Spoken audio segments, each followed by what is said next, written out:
அனைவருக்கும் வணக்கம். அருணகிரிநாதரை சந்திப்போம், கந்தர் அனுபூதியை பற்றி சிந்திப்போம் என்ற கருத்தாக்கத்தில் நாம் தொடர்ந்து கந்தர் அனுபூதியை பற்றி சிந்தித்து வருகிறோம்.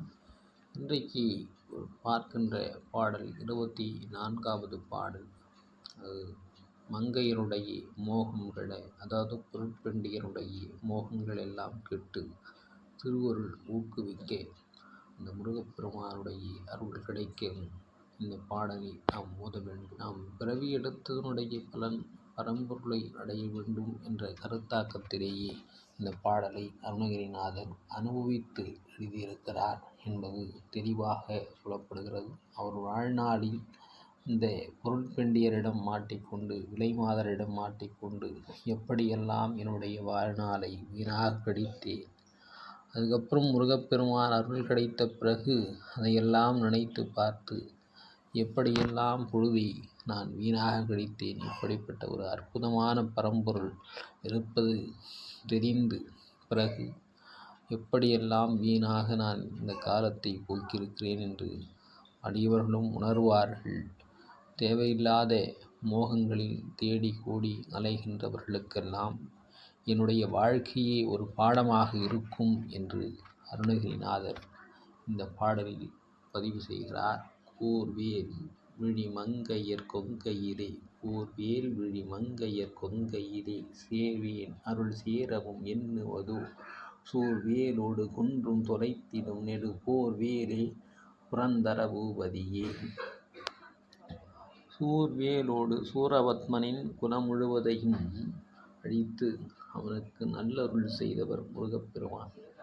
குன்று தொலைத்து அவனுக்கு காவலாக இருந்த கிரவஞ்ச மலையை ஊடுருவி சென்று நெடும் போர்வேலே கொடியே கொலை புரியும் வேலாயுதத்தை திரு கையில் தாங்கி கொண்டிருப்பவனே, புரந்தர பூபதியே, இந்திரனுடைய நகரத்தினுடைய அரசனே, கூர்வேல் விழி கூரிய வேலை போன்ற கண்களுடைய பெண்களினுடைய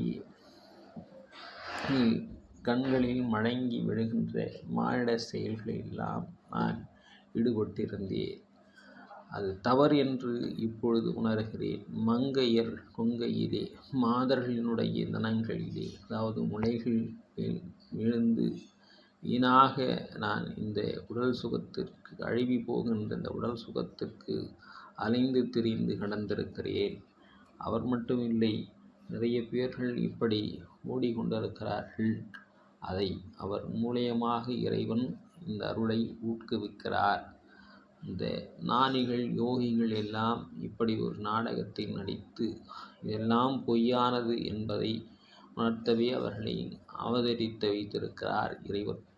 எனவே இப்படி அழிந்து போகின்ற உடலுக்காகவா நான் இப்படி அலைந்து திரிந்து இப்படி வாழ்க்கையை மாய்த்து கொண்டேன், இப்படியெல்லாம் சேர விரும்பினேன்.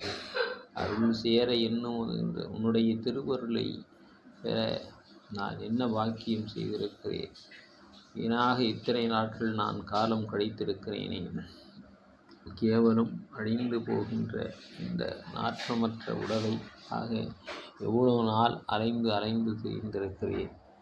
ஆனால் அழிவற்ற பரம்பொருளாக இருக்கின்ற அந்த ஆதிப்பரம்பொருளாக, ஆதிப்பரம் ஜோதியாக இருக்கின்ற முருகப்பெருமானுடைய கருணை கிடைத்த பிறகு இதை முன்னாடி செய்தது எவ்வளவு பெரிய தவறு என்பதை இந்த காம இச்சைகளெல்லாம் ஆக்கிரமித்து இந்த உள்ளத்தை நீனும் என்னை ஆட்கொண்டு இந்த இச்சையை போக்கியிருக்கிறாய் முருகப்பெருமானே அப்படின்னு சொல்லி அவர் புலம்புகிறார். மோக ஆசையில் ஓடுகின்றவர்களுக்கு முருகனுடைய அருள் கிடைத்தார். அதெல்லாம் தள்ளிவிட்டு முருகனே இந்த உலகத்தில் சிறந்த அருள் கடவுள், தெய்வம் முருகனுக்கு மிஞ்சிய தெய்வம் வேறு எதுவும் இல்லை என்று பழமொழியே நம்முடைய தமிழ்நாட்டில் உண்டு. எனவே அவனுடைய திருக்குறளை தினமும் சிந்தியுங்கள். நாளை சந்திப்போம். மறக்காமல் சப்ஸ்கிரைப் பண்ணிட்டு பாருங்கள்.